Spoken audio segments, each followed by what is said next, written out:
How to replace the engine air filter in the 2025 Toyota Crown Signia.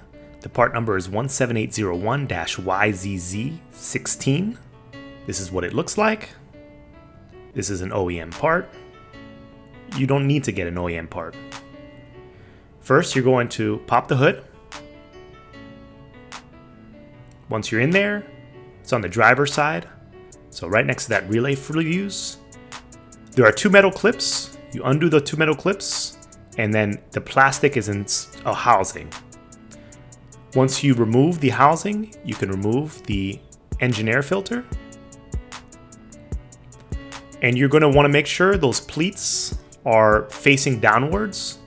So the rubbery plastic is on the top, and you just align it. It should fit very snugly. You attach the two plastic pieces in the back. Just slide them through, and then put the two clips back on. And it's as easy as that.